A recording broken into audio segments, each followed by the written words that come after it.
ಗಿಲ್ಲಿ ಅವನಿಗೆ ಸರಿಸಾಟಿನೇ ಇಲ್ಲ. ಅವನು ಇಷ್ಟು ದಿನ 50 ದಿನ ಕಳೆದ್ರು ಕೂಡ ಅದನ್ನ ಹಂಗೆ ಕಂಟಿನ್ಯೂ ಮಾಡ್ಕೊಂಡ್ ಬರ್ತಾ ಇದ್ದಾನೆ. ಗಿಲ್ಲಿ ಗೆಲ್ಲಿ ಅಶ್ವಿನಿ ಗೌಡ ಅವರು ವಿಲನ್ ಆಗಿ ಕಾಣಿಸ್ತಾ ಇದ್ದಾರೆ ಹೊರಗಡೆಗೆ. ಬಟ್ ಯಾಕೆ ಮನೆ ಒಳಗಡೆ ಆ ತರ ನಡ್ಕೊಂತಾ ಇದಾರೆ ಅಂತ ಗೊತ್ತಾಗ್ತಾ ಇಲ್ಲ. ಗಿಲ್ಲಿ ಮತ್ತೆ ಅಶ್ವಿನಿ ಗೌಡ ಅವರು ತುಂಬಾ ಚೆನ್ನಾಗಿ ಬಾಂಡಿಂಗ್ ಅಲ್ಲಿ ಹೋಗ್ತಾ ಇದೆ. 100% ಇಬ್ರು ಫಿನಾಲೆಯಲ್ಲಿ ಇರ್ತಾರೆ ಅಂತ ಅನ್ಸುತ್ತೆ ಸರ್. ನಾವಾಗಿರ್ಬೇಕು.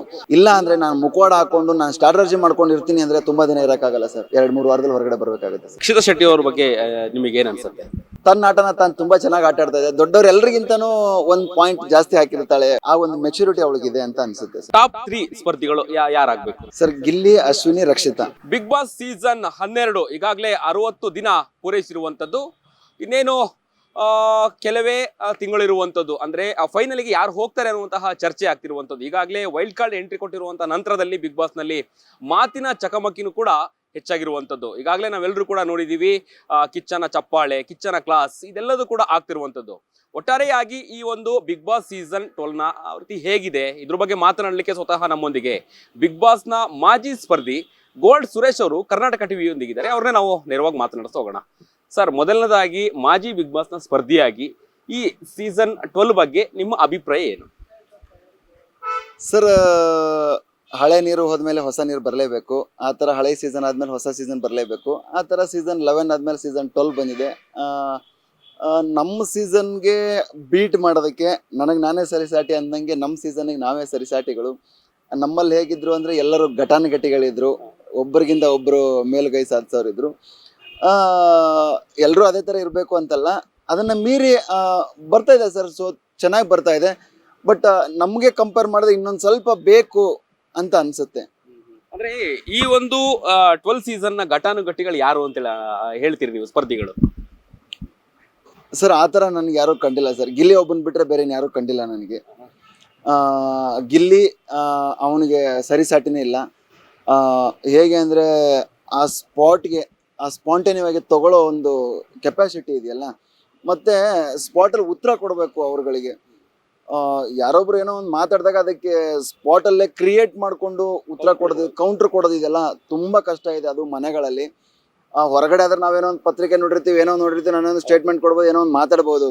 ಬಟ್ ಬಿಗ್ ಬಾಸ್ ಮನೇಲಿ ಆ ಥರ ಅಲ್ಲ. ಅವನು ಇಷ್ಟು ದಿನ 50 ದಿನ ಕಳೆದ್ರು ಕೂಡ ಅದನ್ನು ಹಂಗೆ ಕಂಟಿನ್ಯೂ ಮಾಡ್ಕೊಂಡು ಬರ್ತಾ ಇದ್ದಾನೆ. ಅವನ ಪೊಟೆನ್ಷಿಯಲ್ ತುಂಬ ಚೆನ್ನಾಗಿದೆ ಅವನಿಗೆ. ಅವನೊಬ್ಬ ಇಷ್ಟ ಆಗ್ತಾ ಇದ್ದಾನೆ ಬಿಗ್ ಬಾಸ್. ಇನ್ನುಳಿದ ಸ್ಪರ್ಧಿಗಳು ಬಿಗ್ ಬಾಸ್ ಮನೆಯಲ್ಲಿ ಆಡ್ತಾ ಇಲ್ವಾ, ಅಥವಾ ಏನು ಸ್ಟ್ರಾಟಜಿನ ಯೂಸ್ ಮಾಡ್ತಾ ಇದಾರೆ ಅನ್ನುವಂಥದ್ದು, ಅಥವಾ ಫೈನಲಿಗೆ ಹೋಗ್ಲಿಕ್ಕೆ ಅಂತ? ಎಲ್ಲರೂ ಸೇಫ್ ಆಗಿರೋದಕ್ಕೆ ಟ್ರೈ ಮಾಡ್ತಾ ಇದ್ದಾರೆ. ನಮ್ಮಲ್ಲಿ ನಾವು ಯಾವತ್ತೂ ಕೂಡ ಸೇಫ್ ಆಗಿರ್ಬೇಕಂತ ಅನ್ಕೊಂಡವ್ರಲ್ವೇ ಅಲ್ಲ. ನೀನು ನನಗೆ ನಾಮಿನೇಟ್ ಮಾಡ್ತೀಯ, ಅದಕ್ಕೆ ನಾನು ಕೌಂಟ್ರ್ ಕೊಡ್ತಾ ಇದ್ದೆ. ಆ ಥರ ನಡೀತಾ ಇತ್ತು ನಮ್ಮ ಸೀಸನಲ್ಲಿ. ಈ ಸೀಸನಲ್ಲಿ ಅದೆಲ್ಲೂ ನಾನು ನೋಡಲಿಲ್ಲ. ಒಬ್ಬರುಗಳು ಕೂಡ ನಾಮಿನೇಟ್ ಮಾಡಿದಾಗ ನಮ್ಮ ಸೀಸನಲ್ಲಿ ವಾದ ವಿವಾದ ನಡೀತಾ ಇತ್ತು. ಈ ಸಲ ವಾದ ವಿವಾದನೇ ನೋಡಿಲ್ಲ. ನೀವೇನಾದ್ರು ನೋಡಿದ್ದೀರಾ ಎಲ್ಲಾದರೂ? ಇಲ್ಲ, ವಾದ ವಿವಾದ ಮಾಡ್ತಾ ಇಲ್ಲ. ಯಾಕಂದರೆ ಸೇಫ್ ಆಗಿರಬೇಕು. ಅವ್ರು ನಮ್ಮನ್ನು ನಾಮಿನೇಟ್ ಮಾಡ್ತಾರೆ ಅಂದ ತಕ್ಷಣ ನಾವು ಅವ್ರಿಗೆ ಯಾಕೆ ಮಾಡಿದೆ ಅಂತ ಕೇಳಿದ್ರೆ ನೆಕ್ಸ್ಟ್ ನಮ್ಮನ್ನು ಬೇರೆಯವ್ರು ನಾಮಿನೇಟ್ ಮಾಡ್ತಾರೆ ಅನ್ನೋ ಒಂದು ಭಯಕ್ಕೆ ಆ ಥರ ಇರ್ಬೋದು. ಅವರು ಆ ಥರ ಇದ್ದರೆ ತುಂಬ ಕಷ್ಟ ಸರ್ ಫೈನಲ್ಗೆ ಹೋಗೋದು.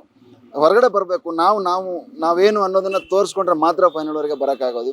ಅದು ಗಿಲ್ಲಿ ಒಬ್ನಲ್ಲಿ ಕಾಣಿಸ್ತಾ ಇದೆ. ಓಕೆನಾ, ವೈಲ್ಡ್ ಕಾರ್ಡ್ ಎಂಟ್ರಿ ರಜತ್ ಮತ್ತೆ ಮಂಜು ಅವರ ಎಂಟ್ರಿಯಲ್ಲಿ ಒಂದು ರೀತಿಯಾಗಿ ಮಾತಿನ ಚಕಮಕಿ ಆಯಿತು. ಏನು ಅನಿಸ್ತು ನಿಮಗೆ ಆ ಒಂದು ಮಾತಿನ ಚಕಮಕಿ, ಪರ್ಸನಲ್ ಟಾಕಿಂಗು? ಎಲ್ಲ ಒಂದು ಕಡೆ ನಟ ಗಿಲ್ಲಿ ಅವರ ತಮಾಷೆ ಅತಿರೇಕ ಅಂತೇಳಿ ಅನ್ನಿಸ್ತಾ, ಅಥವಾ ಏನು ಅನ್ನಿಸ್ತು ಅನ್ನುವಂಥದ್ದು? ಸರ್, ಇವಾಗ ನಾವು ಹೋಟೆಲ್ಗಳಿಗೆ ಹೋಗ್ತೀವಿ. ಮಂಜಣ್ಣ ಅವರ ಬ್ಯಾಚುಲರ್ ಪಾರ್ಟಿನ ಸೆಲೆಬ್ರೇಟ್ ಮಾಡೋಕ್ಕೆ ಮನೆ ಹೊರಗಡೆ ಹೋಗಿದ್ರು. ಅದನ್ನು ಪಾರ್ಟಿ ಸೆಲೆಬ್ರೇಟ್ ಮಾಡೋಕ್ಕೆ ಹೋದವರು ತುಂಬ ಪರ್ಸ್ನಲ್ ಆಗಿ ಅವರು ಅದನ್ನು ತೊಗೊಂಡಾಗ ಅವನು ಅದನ್ನು ಪರ್ಸ್ನಲ್ ಆಗಿ ತೊಗೊಳ್ಳೇಬೇಕಾಯಿತು. ಇವರು ಗೆಸ್ಟ್ ಥರ ಹೋಗಿ ಬಂದಿದ್ರೆ ತುಂಬ ಚೆನ್ನಾಗಿರೋದು. ಅದನ್ನು ತುಂಬ ಅತಿ ಓವರ್ ಮಾಡಿಬಿಟ್ರು ಅಂತ ನಮಗೂ ಕೂತಾಗ ನೋಡಿದಾಗ ನಮಗೂ ಅನಿಸಿದ್ದು. ಅದನ್ನು ಮಾಡಿರಲಿಲ್ಲ ಅಂದರೆ ತುಂಬ ಚೆನ್ನಾಗಿರೋದು. ಅದನ್ನ ಮಾಡಿದಾಗ ಅವನಲ್ಲಿ ಉತ್ತರ ಕೊಟ್ಟಿದ್ದಾನೆ, ಅದು ಕರೆಕ್ಟ್ ಆಗಿದೆ ಅಂತ ಅನ್ನಿಸ್ತು ಸರ್. ಓಕೆ, ಇನ್ನು ಬಿಗ್ ಬಾಸ್ನ ಏನು ಟೀಮ್ ಲೀಡರ್ ಏನು ಅಭಿ ಇದ್ದಾರೆ, ಅವರ ಒಂದು ನಾಯಕತ್ವದ ಬಗ್ಗೆ ಏನು ಹೇಳ್ತೀರಿ? ಸರ್, ಅಭಿ ಅವರು ನನಗೆ ವೈಯಕ್ತಿಕ ಏನು ಪರಿಚಯ ಇಲ್ಲ. ತುಂಬ ಸೈಲೆಂಟಾಗಿ ಟೀಮ್ನ ಒಂದು ವಾರ ಪೂರ್ತಿ ಕ್ಯಾಪ್ಟನ್ಸಿನ ಮಾಡಿದ್ರು ಅಂತ ನನಗೆ ಅನಿಸಿದ್ದು. ಆ ಥರ ಇದ್ರೆ ತುಂಬ ಕಷ್ಟ ಸರ್. ಇನ್ನೊಂದು 2 ವಾರದಲ್ಲಿ ಹೊರಗಡೆ ಬಂದ್ಬಿಡ್ಬೋದು ಅಭಿ ಅಂತ ಅನಿಸುತ್ತೆ. ಓಕೆ, ಈ ಬಾರಿಯ ಬಿಗ್ ಬಾಸ್ನ ಹೀರೋ ವಿಲನ್ನು ಯಾರನ್ನ ನೀವು ಉಲ್ಲೇಖ ಮಾಡ್ತೀರಿ? Sir, hero Gilli. Of course Gilli ಗೆಲ್ಲಿ ಗಿಲ್ಲಿ ಹೀರೋ ಆಗಲಿ ಅಂತ ನನ್ನ ಆಸೆ. ವಿಲನ್ ಬಂದು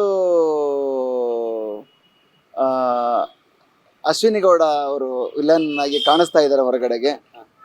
ಬಟ್ ಅವರು ಇಲ್ಲ ಸರ್, ಆ ಥರ ನಾನು ಪರ್ಸ್ನಲ್ ಆಗಿ ನಾನು ಅಶ್ವಿನಿ ಗೌಡ ಅವ್ರನ್ನ ಸುಮಾರು ಸಲ ನಾನು ಭೇಟಿ ಮಾಡಿದ್ದೀನಿ. ನನಗೆ ಪರ್ಸ್ನಲ್ ಆಗಿ ಅಶ್ವಿನಿ ಅವರು ಪರಿಚಯ. ಬಟ್ ಯಾಕೆ ಮನೆ ಒಳಗಡೆ ಆ ಥರ ನಡ್ಕೊತಾ ಇದ್ದಾರೆ ಅಂತ ಗೊತ್ತಾಗ್ತಾ ಇಲ್ಲ. ಬಟ್ ಅದೊಂದು ಎಲ್ಲೋ ಒಂದು ಕಡೆಗೆ ಅದು ವಿಲನ್ ಥರ ಕಾಣಿಸ್ತಾ ಇದೆ ಸರ್.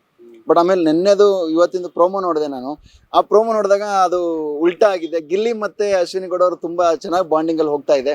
ಆ ಥರ ಏನಾದರೂ ಹೋದರೆ 100% ಇಬ್ರು ಫಿನಾಲೆಯಲ್ಲಿ ಇರ್ತಾರೆ ಅಂತ ಅನ್ಸುತ್ತೆ ಸರ್. ಓಕೆ, ಇನ್ನ ಗಿಲ್ಲಿಗೆ ಪ್ರತಿಸ್ಪರ್ಧಿ ಅಶ್ವಿನಿ ಗೌಡ ಅವ್ರು ಬಿಟ್ರೆ ಬೇರೆ ಯಾರು ಅವರಿಗೆ ಕೌಂಟರ್ ಕೊಡುವಂತವ್ರು ಯಾರು? ಯಾರು ಇಲ್ಲ ಸರ್, ಆ ಮನೆಯಲ್ಲಿ ಯಾರು ಇಲ್ಲ ಸರ್. ಗಿಲ್ಲಿಗೆ ಅಶ್ವಿನಿ ಗೌಡ ಅವ್ರನ್ನ ಬಿಟ್ಟರೆ ಬೇರೆ ಯಾರು ಕೌಂಟರ್ ಕೊಡೋಕೆ ಸಾಧ್ಯನೇ ಇಲ್ಲ ಸರ್. ಬೇರೆ ಯಾರಿಲ್ಲ ಸರ್. ಅಲ್ಲ, ಈಗ ಬಿಗ್ ಬಾಸ್ ಮನೆಗೆ ಆಯ್ಕೆ ಮಾಡಬೇಕು ಅಂತ ಹೇಳಿದ್ರೆ ಒಂದಷ್ಟು ಟೀಮ್ ವರ್ಕ್ ಮಾಡ್ತಾರೆ. ಯಾರು ಬರಬೇಕು ಅಂದ್ರೆ TRP ಮತ್ತೆ ಎಂಟರ್ಟೈನ್ಮೆಂಟ್ ಎರಡನ್ನೂ ಕೂಡ ನೋಡುವಂಥದ್ದು. ಆಟನೇ ಆಡ್ತಾ ಇಲ್ವಾ ಗಿಲ್ಲಿ ಅವ್ರನ್ನ ಬಿಟ್ರೆ ಇನ್ನು ಉಳಿದಂತ ಸ್ಪರ್ಧಿಗಳು ಹೇಗೆ? ಸರ್ ತುಂಬ ಸೇಫಾಗಿ ಆಟ ಆಡಕ್ಕೆ ಹೋಗ್ತಾ ಇದ್ದಾರೆ. ಅದು ತುಂಬ ಕಷ್ಟ. ಆಟ ಆಡಬೇಕು, ಅವ್ರವ್ರ ವೈಯಕ್ತಿಕವಾಗಿ ಹೊರಗಡೆ ಬಂದು ಆಟ ಆಡಬೇಕು. ತುಂಬ ಸೇಫಾಗಿ ನಾನು ಅಂದ್ಬಿಟ್ರೆ ಎಲ್ಲಿ ಕೆಟ್ಟವಳಾಗ್ಬಿಡ್ತೀನಿ, ನಾನು ಅಂದ್ಬಿಟ್ರೆ ಏನೋ ಆಗ್ಬಿಡ್ತದೆ, ಆ ಥರ ಆಡ್ತಾ ಇದ್ದಾರೆ. ಅದು ತುಂಬ ದಿನ ಬರಲ್ಲ ಸರ್. ಓಕೆ, ಗೋಲ್ಡ್ ಸುರೇಶ್ ಅವ್ರು ಹೇಗೆ ಆಟ ಆಡ್ತಾ ಇದ್ರು ಬಿಗ್ ಬಾಸ್ ನಲ್ಲಿ ಅನ್ನುವಂಥ, ಯಾಕಂದ್ರೆ ಎಲ್ಲರೂ ಕೂಡ ನೋಡಿದ್ದಾರೆ. ಸರ್ ನಾನಾಗಿದ್ದು ಆಟ ಆಡಿ ಬಂದಿದ್ದೀನಿ ಸರ್. ನಾನು ಬರಬೇಕಾದ್ರೆ ನಂದು ವೈಯಕ್ತಿಕ ಕಾರಣಗಳಿಂದ ಹೊರಗಡೆ ಬಂದಿದ್ದೀನಿ. ಇಲ್ಲಾಂದರೆ ಎಷ್ಟೊಂದು ಜನ ನನ್ನ ಸ್ನೇಹಿತರಾಗಿರಲಿ, ಎಷ್ಟೊಂದು ಜನ ನನ್ನ ಅಭಿಮಾನಿಗಳಾಗಿರಲಿ, ಎಲ್ಲರೂ ಹೇಳಿದ್ದು ಒಂದೇ, ಟಾಪ್ 3ಯಲ್ಲಿರುವಂಥ ಕಂಟೆಸ್ಟೆಂಟ್ ನೀವು ತುಂಬ ಬೇಗ ಹೊರಗಡೆ ಬಂದುಬಿಟ್ರಿಂದ ತುಂಬ ಫೀಲ್ ಮಾಡ್ಕೊಂಡಿದ್ದುಂಟು. ಅದು ನನಗೂ ಇದೆ ಸರ್ ಮನಸ್ಸಲ್ಲಿ. ನಾನಾಗಿದ್ದರೆ ನಾವಾಗಿ ತೋರಿಸ್ಕೊಂಡ್ರೆ 100% ಜನಗಳಿಗೆ ಇಷ್ಟ ಆಗ್ತೀವಿ.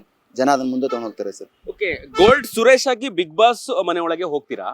ಬಿಗ್ ಬಾಸ್ ಇಂದ ಹೊರಗೆ ಬಂದ್ಮೇಲೆ ನಿಮ್ಮನ್ನ ಸಾರ್ವಜನಿಕರು ಅಥವಾ ನಿಮ್ಮ ಅಭಿಮಾನಿಗಳು ಯಾವ ರೀತಿಯಾಗಿ ನಿಮ್ಮನ್ನ ನೋಡಿದ್ರು, ಯಾವ ರೀತಿಯಾಗಿ ನಿಮ್ಮನ್ನ ಮಾತಾಡಿದ್ರು, ಟ್ರೀಟ್ ಮಾಡಿದ್ರು ಅಂತ? ಸರ್ ಇವತ್ತು ಗೋಲ್ಡ್ ಸುರೇಶ್ ಆಗೇನೆ ನೋಡ್ತಾರೆ ಸರ್ ಎಲ್ಲರೂ ಕೂಡ. ನಾನು ಗೋಲ್ಡ್ ಸುದೀಪ್ ಸರ್ ಹೇಳಿದಾಗೆ ನಾನು ಗೋಲ್ಡ್ ಹಾಕಿದ್ರೆ ಮಾತ್ರ ಗೋಲ್ಡ್ ಸುರೇಶ್ ಅಲ್ಲ ಸರ್.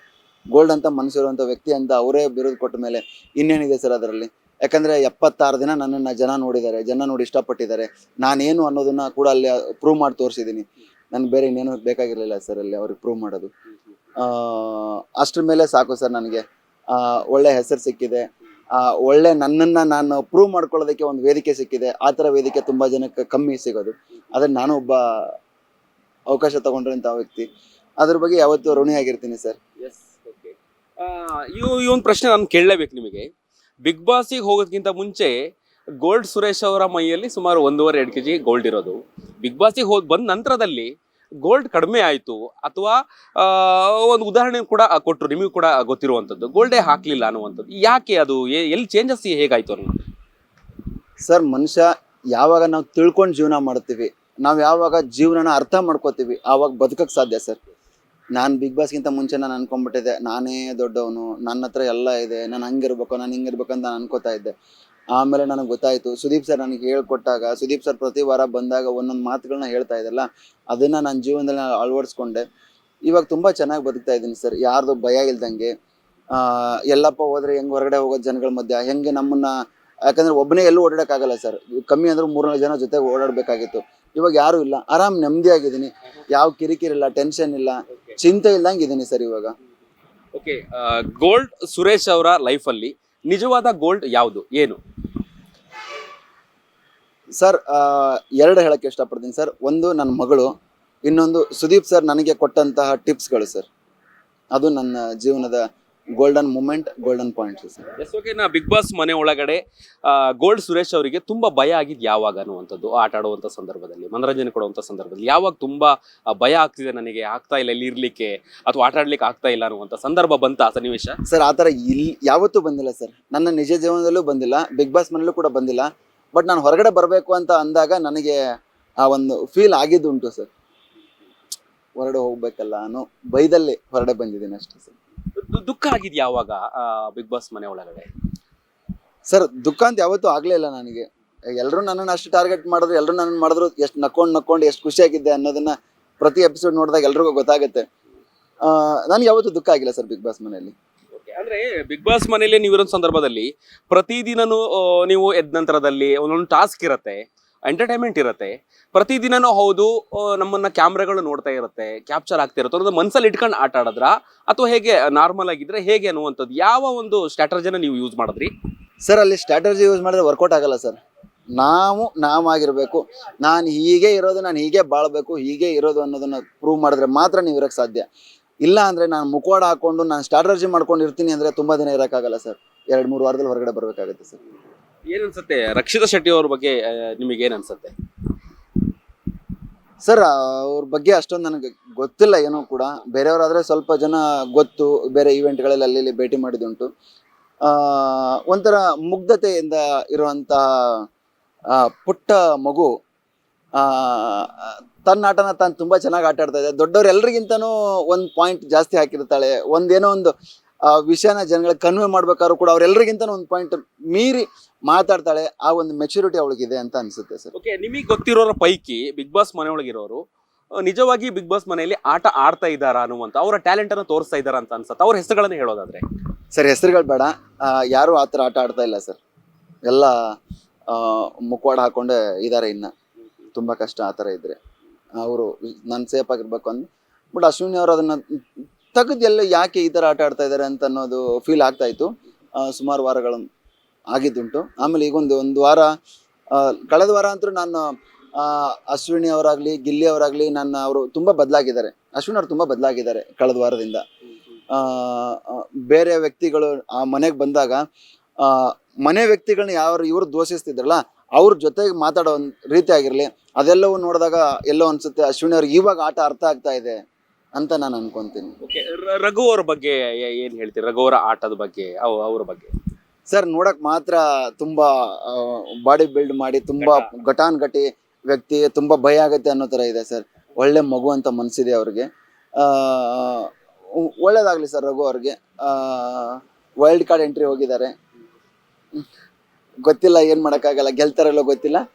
ಬಟ್ ನಮಗೆಲ್ಲ ಗೆಲ್ಲಿ ಅಂತ ಆಸೆ ಇದೆ ಸರ್. Yes, okay. ಇನ್ನು ಬಿಗ್ ಬಾಸ್ನ ಟಾಪ್ 5 ಸ್ಪರ್ಧಿಗಳು ಯಾರು ಇರ್ತಾರೆ, ಯಾರು ಆಗ್ಬೇಕು ಅನ್ನುವಂಥದ್ದು ನೀವು ಇಷ್ಟಪಡ್ತೀರಿ?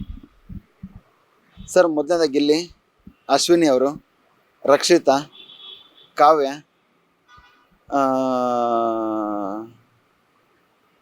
ಮಾಳು ಇರ್ಬೋದು ಅಂತ ಅನ್ಸುತ್ತೆ ಸರ್. ಓಕೆ, ಹಾಗಾದ್ರೆ ಇನ್ನು ಟಾಪ್ 3 ಸ್ಪರ್ಧಿಗಳು ಯಾರಾಗಬೇಕು? ಸರ್, ಗಿಲ್ಲಿ, ಅಶ್ವಿನಿ, ರಕ್ಷಿತಾ. ಗಿಲ್ಲಿ, ಅಶ್ವಿನಿ, ರಕ್ಷಿತಾ ಅವರು ಟಾಪ್ 3 ಅಲ್ಲಿ ಇರಬೇಕು ಅಂತ ಅನ್ಸುತ್ತೆ. Yes, okay. ಕೊನೆಯದಾಗಿ ಬಿಗ್ ಬಾಸ್ ನಲ್ಲಿ ಈಗ ಆಡ್ತಿರುವಂತಹ ಸ್ಪರ್ಧಿಗಳಿಗೆ ಏನ್ ಹೇಳಿಕ್ ಬಯಸ್ತೀರಿ?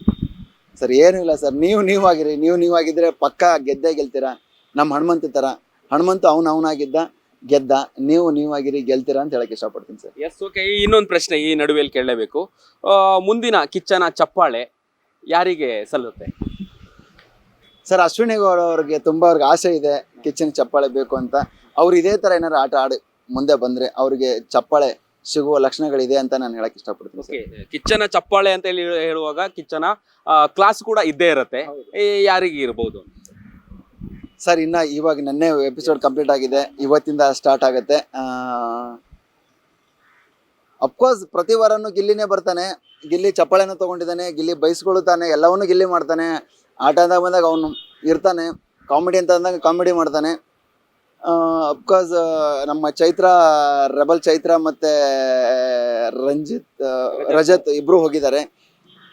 ನೋಡೋಣ ಸರ್, ಯಾರಿಗೆ ಕಾದು ನೋಡ್ತಾ ಇದ್ದೀವಿ, ಯಾರಿಗೆ ಕ್ಲಾಸ್ ಇದೆ ಅಂತ ಹೇಳ್ಬಿಟ್ಟು ನೋಡೋಣ ಸರ್. ನಮ್ಮ ಚೈತ್ರನಿಗೆ ಇರ್ಬೋದು ಕ್ಲಾಸು, ಗೊತ್ತಿಲ್ಲ. ಧನ್ಯವಾದಗಳು ಸರ್. Thank you sir. ಇದಿಷ್ಟು ಬಿಗ್ ಬಾಸ್ನ ಮಾಜಿ ಸ್ಪರ್ಧಿಯಾದಂತಹ ಗೋಲ್ಡ್ ಸುರೇಶ್ ಅವರ ಮಾತುಗಳಾಗಿತ್ತು. ಕ್ಯಾಮ್ರಾ ಪರ್ಸನ್ ಉಲ್ಲಾಸ್ ಜೊತೆ ಅಭಿಜಿತ್ ಗಣೇಶ್, ಕರ್ನಾಟಕ ಟಿವಿ, ಬೆಂಗಳೂರು. ತುಂಬಾ ದಪ್ಪ ಇದ್ದೀರಾ, ಅದರಲ್ಲೂ ಯಾವುದೇ ಸೈಡ್ ಎಫೆಕ್ಟ್ ಇಂದ ಸಣ್ಣ ಆಗ್ಬೇಕಾ? ಎಷ್ಟೋ ಜನ ಹೇಳ್ತಾ ಇದ್ರಿ, ಸರ್ ನಾನು ಜಿಮ್ಗೆ ಹೋಗ್ತಾ ಇದ್ದೀನಿ ಆದ್ರೂ ಸಣ್ಣ ಆಗ್ತಾ ಇಲ್ಲ ಸರ್, ವರ್ಕೌಟ್ ಮಾಡ್ತಾ ಇದ್ದೀನಿ ಆದ್ರೂ ಸಣ್ಣ ಆಗ್ತಾ ಇಲ್ಲ ಅಂತ ಹೇಳ್ತಾ ಇದ್ರಲ್ಲ. 100% ಯಾವ ಜಿಮ್ಗೂ ಹೋಗ್ದಂಗೆ ವರ್ಕೌಟು ಮಾಡ್ದಂಗೆ ನೀವು ಸಣ್ಣ ಆಗ್ಬೋದು. ಪ್ರತಿದಿನ ಬೆಳಿಗ್ಗೆ ಸಂಜೆ 2 ಟೈಮ್ ನಮ್ಮ ಜೀನಿ ಸ್ಲಿಮ್ನ ಯೂಸ್ ಮಾಡಿ ಯಾವುದೇ ಸೈಡ್ ಎಫೆಕ್ಟ್ ಇಲ್ದಂಗೆ ನೀವು ಸಣ್ಣ ಆಗ್ತೀರಾ. ಯಾಕೆಂದ್ರೆ ಜೀನಿ ಸ್ಲಿಮ್ಮು ಒಂದು ಉತ್ತಮ ಆಹಾರ.